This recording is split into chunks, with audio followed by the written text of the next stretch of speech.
I've always wanted to debate Ed Miliband. I have, and I've often expressed that.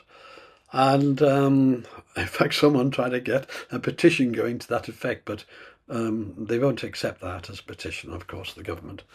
So I came across a Parliament TV broadcast of the House of Lords Committee on the Environment and Climate Change.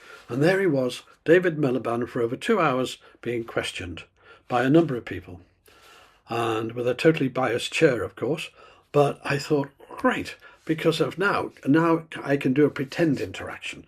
So what you're going to witness is Paul Burgess versus Ed Miliband in what I'd be saying if I was there on this committee as he answered questions and the questions were asked. So here we go. Paul Burgess against Ed Miliband. Start with the chair, who's biased to say the least, and she does an introduction that only amazes me in its ignorance. I'll point out things as she does this introduction because it's so wrong. But here goes. Let's hand over to the Lady Baroness Chair. Today we'll be able to ask the questions that they will want answers to in the 90 minutes available to us, maybe punctuated by divisions. So may I, at the outset, establish that the committee clerks will be able to address any outstanding questions with written responses from your department. And I hope that's okay with the officials. Of course, yeah. Of course. So, Secretary of State, events during the last several weeks have underscored the increasing imperative to act on climate change.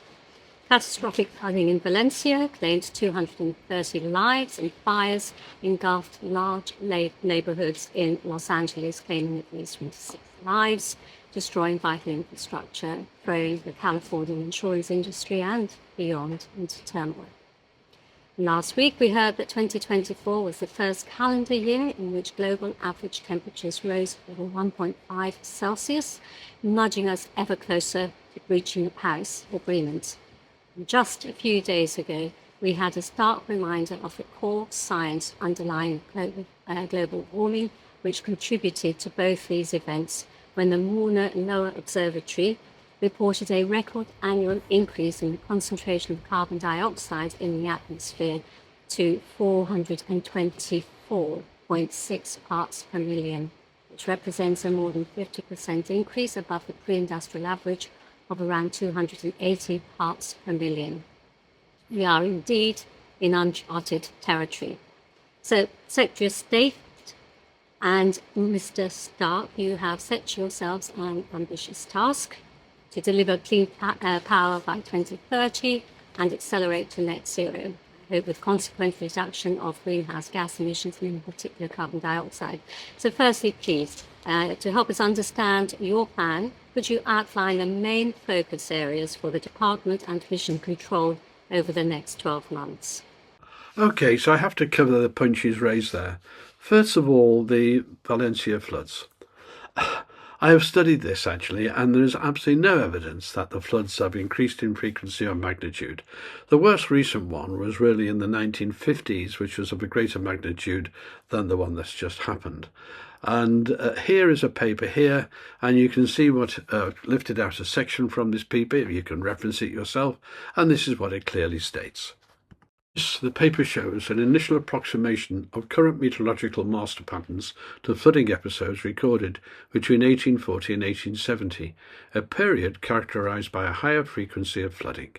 In other words, it was far worse when CO2 levels, by the way, were back at 285 parts per million, as were the droughts far worse and the weather more extreme in every single way. But let's not just look at Spain, let's just look at the world as regards floods and droughts and this extreme weather, and let's use her beloved IPCC authority.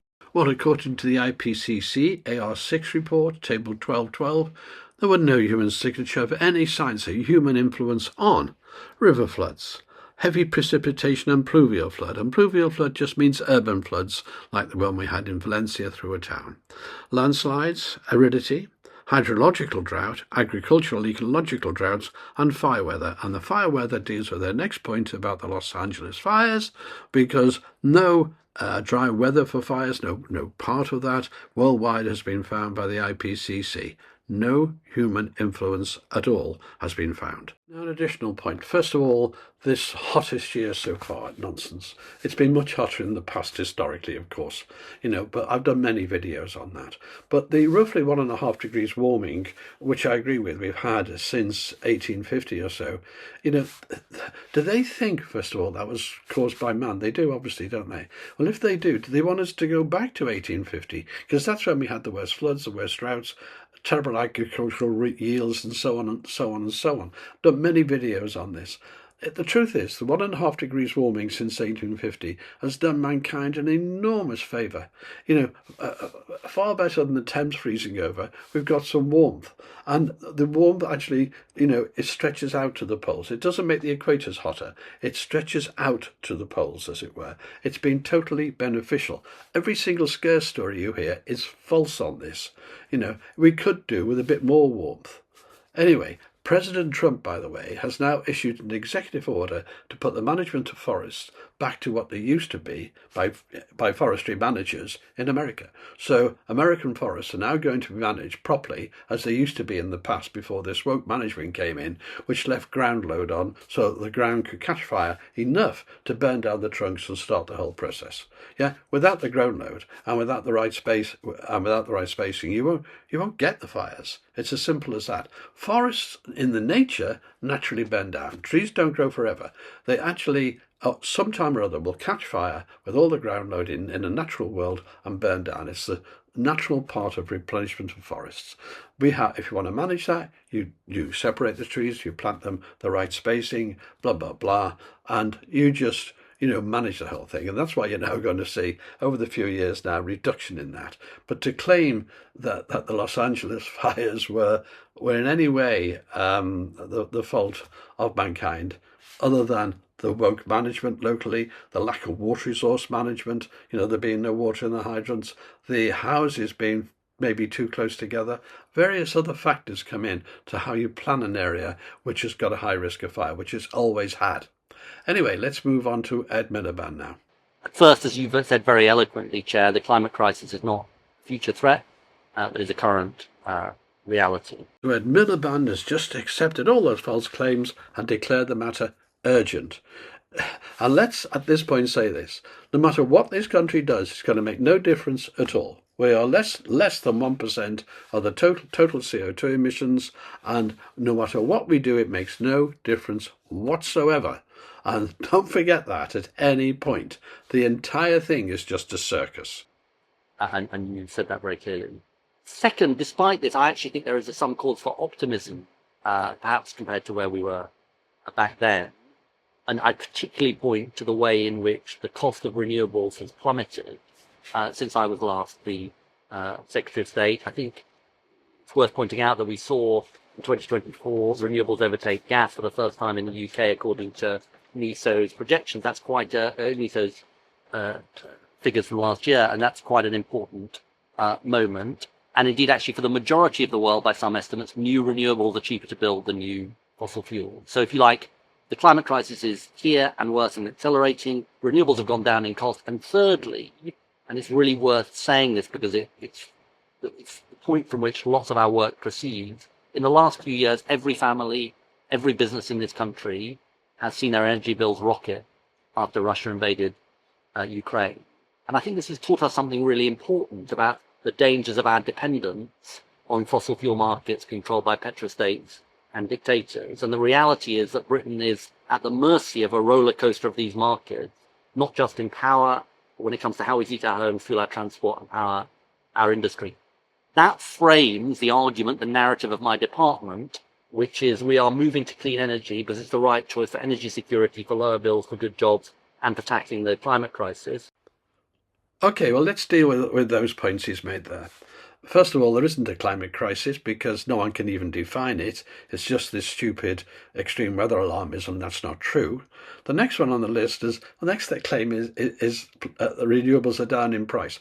No, they're not. They're actually more expensive. The solar, wind, and so on are all more expensive than gas. And if they weren't, they wouldn't have to be subsidised so much. Last year, offshore wind was subsidised. Well, offshore wind we would have saved 56% of the cost had we used gas. But if you take the last 5 years, these are the prices over the last 5 years, and had we just used gas and not used any wind at all, then we'd have actually been, even allowing for that big spike you see there from the Ukraine war, we'd have still saved £18 billion. So to claim that you're just being lied to on a grand scale as regards cost. Now, and the Russian scare is what they use all the time. But I'm going to explain something now. With solar and wind, we are more reliant on gas than we were before. Why? Because if you're depending on solar and wind to supply the energy, and solar at times we know is zero, it's zero every night, for example, and it's only in part of the day it's there, so we know that goes to zero, and we also know that wind goes to zero. I mean, just this last month in January, wind went to 0.2 of a gigawatt. They were forecasting as a minimum 4.4 something. It's actually got to 0.2. So you can ignore it. So when it goes to zero, the only thing that can replace it is gas. Now, if you didn't have the renewables, you'd have a base of nuclear, you'd have a much healthier mix of things. So you'd have your base coming as nuclear, you'd have your gas on top of that to take care of the variations. But in actual fact, you'd use less gas, and we have to be more dependent on gas than we were before.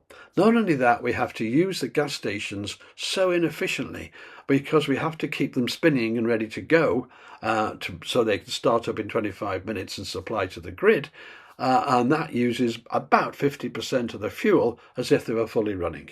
So when you look into all this, and additionally we're building a whole power system alongside the existing one, it's a duplication of a system, and having to put in enormous extra costs on that grid, and enormous extra costs on getting the distribution through to your homes. That is in the hundreds of billions, by the way. That can never happen.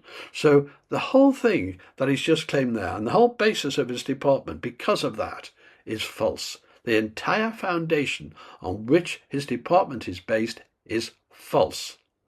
He is now to make claims for what he has achieved.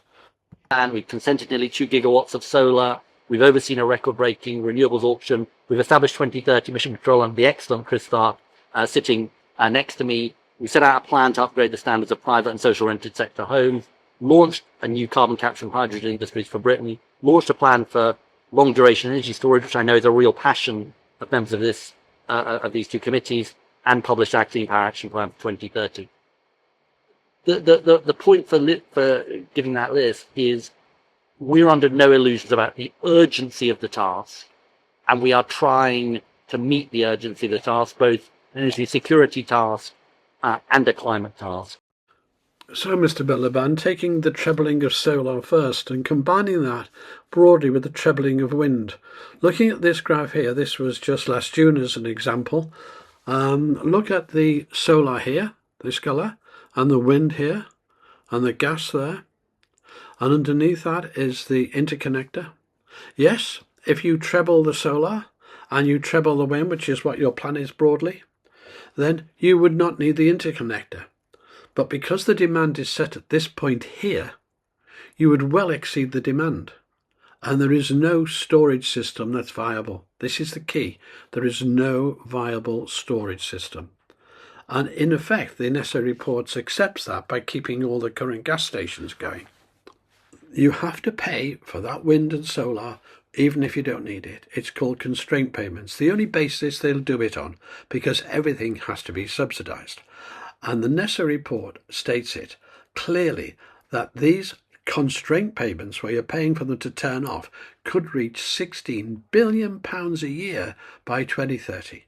They recognise then that it's an urgent problem to solve this huge constraint payment that's going to rise, and they delay it now until the beginning of 2026. So they're not even looking at it. In the meantime, these constraint payments are going to skyrocket as we add more wind and solar. Now continuing through the other points, the impossible 2030 goal for net zero. There aren't enough qualified electrical engineers. I don't mean electricians, I mean qualified electrical engineers to put the systems in. There aren't enough resources in so many areas. The actual plan is impossible, totally impossible to actually do. But then you've got a couple of children in charge here. That's why they have no understanding of project management at all. They are green zealots, not project managers, and it ain't going to happen. Their plan can't happen. The next one down that list is bunkers home plans. This is where they fine you for having an oil boiler or a gas boiler. Yeah. Now they're trying to weaken that a bit, but the penalties are still there. And so the idea is you won't be able to buy a boiler to heat your home, a new boiler to heat your home, without paying a huge penalty. You're already paying an extra tax on them, but that's going to get bigger and bigger. And even though your home, like mine, can't do any other way. I can't put heat pumps in. It's not practical. I've explained that in my major video on it. And so on. So you're forcing people into an impossible situation. Not many people can afford to increase the number of radiators they got by 2.2 times, 220% times, because that's what you'd have to do with a heat pump if you wanted to go from gas to oil. The heat pumps are super expensive to put in. They would rip your house apart doing the underfloor heating. That's the only way it can work, really, and so on. So this is a bunkers home plan that's costing the taxpayer, you and me, a fortune. Add on to that then the next one, which is the insane carbon capture plan. Carbon capture has not worked commercially anywhere in the world, but these two think they can pull it off. And they're going to spend, over the next 5 years, 22 billion pounds of your money trying to do it. It's madness. Absolute madness. In terms of the world carbon, it means no difference at all. It's so insignificant, it's not even like the hair on an elephant's back, as it were. Then the next one is the impossible long duration storage. Now, why he's saying this, and he noted that it's a favourite of the committee, is the chair, who hasn't got a technical bone in her body, I don't think, even though apparently she's a mathematician by training early on, doesn't seem to understand this. Strategic storage like America has with oil, where you hold it back for a war, you hold it back for major events internationally, is one thing. You can set aside oil storage. And what you can't do is set aside the energy from the green, wind and solar. There is no, I've done so many videos on this, there's no viable storage. Unless so, Ed Miliband's lot accept it, because they say, hold on, we can't afford to lose any gas stations. Actually, they're going to need more of them, but that's another matter. They're saying we've got to keep all the existing gas stations going, and that's because there is no feasible storage. And even in that necessary report, they say maybe something will be invented basically in the 30s to help us. This is a wing and a prayer stuff. It's not real. And these are like children in charge. It's impossible to understand how bad this plan is and how much of a zealot this man is. These two, and Chris Stark there, I've done a video on him before. He comes from the Climate Change Committee. He's an absolute, well, I've done a video before on how bonkers his ideas are. So let's carry on anyway with Ed Miliband for a little bit anyway, and we'll finish this episode off then. This is where Milliband is asked about the USA pulling out of the Paris Agreement, and now with China being the huge emitter it is, question.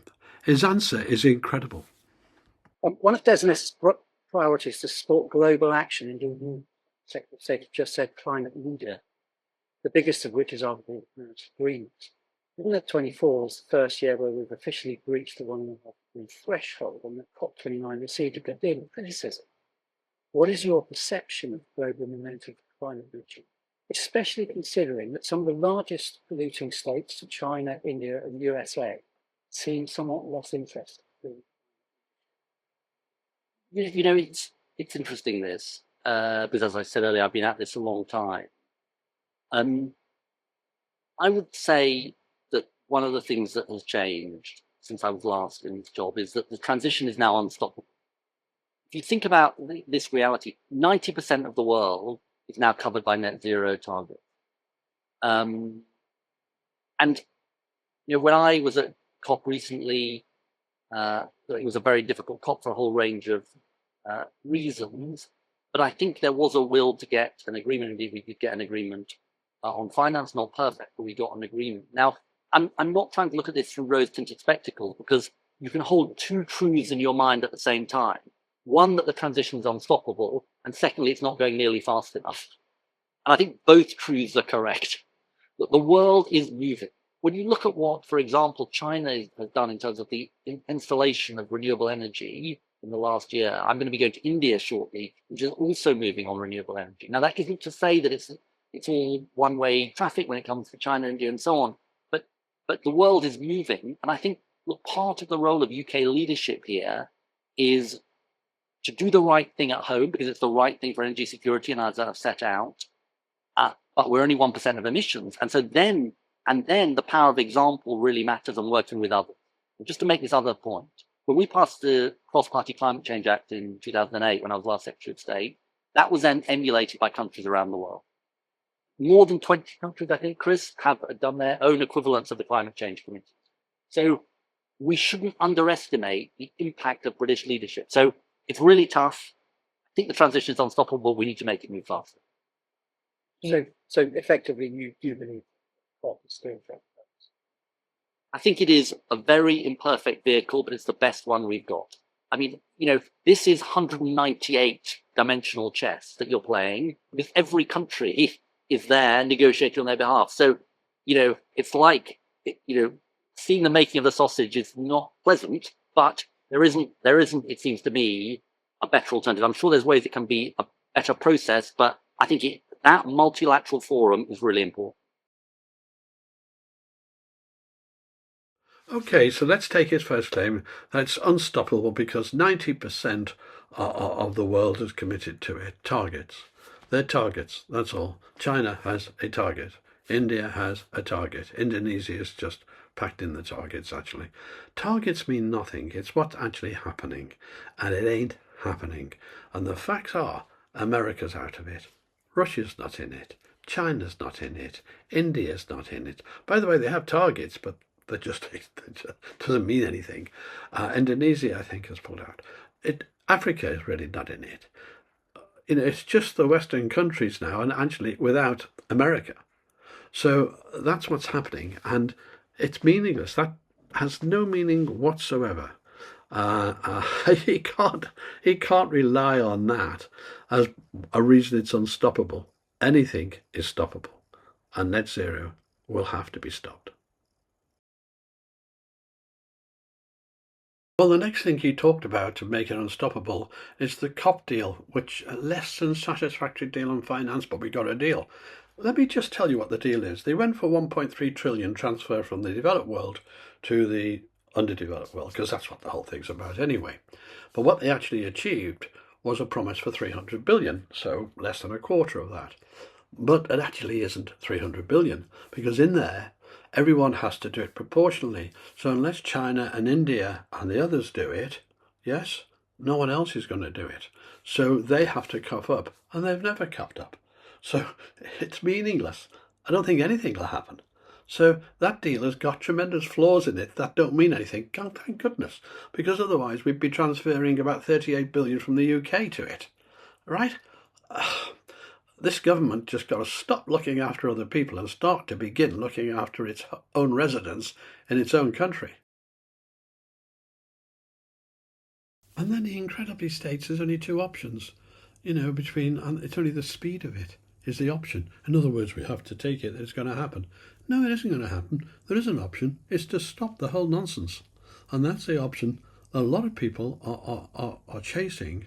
And I have a lord at the end of this video. I've attached a little video to the end of this video who puts it far better than I can. Well, frankly, he's delusional on the China issue. I mean, China, just look at it, puts out huge amounts of CO2, right? 5 times more than the whole European Union, for example. And we put out next to nothing, yes? And they're continuing to do that because in the Paris Accord, they were granted until 2030, so another 4.5 years to go or so, 5 years to go, they were granted to do what they wanted. And what they're doing is building hundreds of coal power stations. They're not going to stop emitting when you get to 2030. So what they've done is get all the cheap energy. I mean, you're paying a domestic in China's about 6.5p a kilowatt hour. Here it's, 4, 5, 6 times that. So the industry over there is based on coal, basically, and that enables them to compete and completely destroy our markets. So we've exported our industries. Yes? To think that China is going to suddenly change this is ridiculous. And when they say China's got renewables, let me tell you this. The biggest wind farm in the world is in China. And I think it's near the Gobi or in the Gobi Desert, but it's not even connected to the grid. There's you can't have China saying they're green and building all these renewables. Yeah, they build a lot of the wind vanes and a lot of the solar, well, a huge amount of the solar for the world, because they're exporting the rope for us to hang ourselves. They're not nuts, right? But it's the coal that's going to carry on past 2030 emitting at fantastic standards. And a lot of people don't understand that when China had a target it agreed to, it said it could do anything from 2016 until 2030, do what it wants because it's underdeveloped, and therefore it can build all the coal power it wants. This is sort of a left-wing type, communist type, ridiculous sort of delusion that Milliband's in. And honestly, it is costing you. It's costing you all this money, costing you a fortune, costing your jobs, your industry, the whole country, on a delusion. The man's either delusional, evil, or what, or stupid, but he's something. But it certainly ain't truthful. This is possibly the biggest delusion of all, this power of example. We have world influence.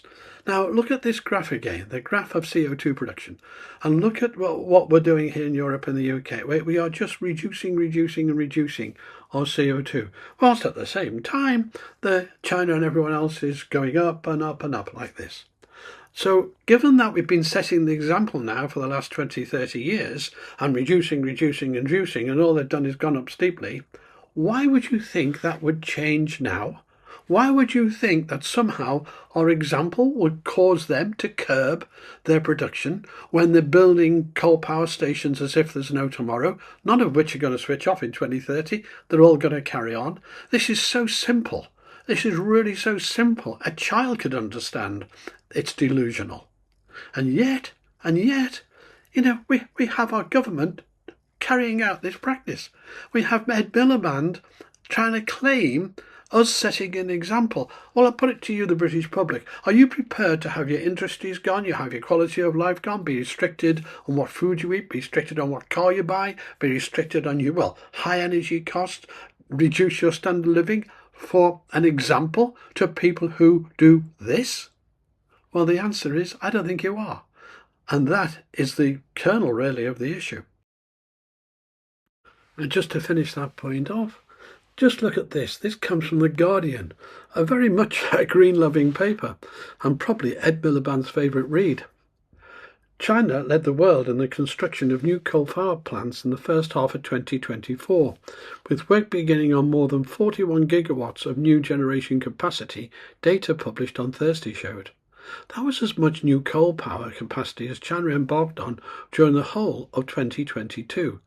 It represented 90% of the world's new coal plant construction so far this year.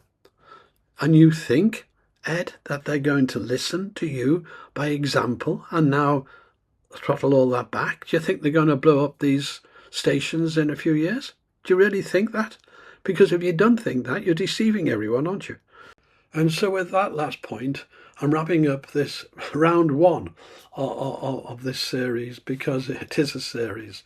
And the start of the next one, round two, is Lord Frost questioning Ed Miliband and me joining in. Now, obviously, I would have asked very different questions.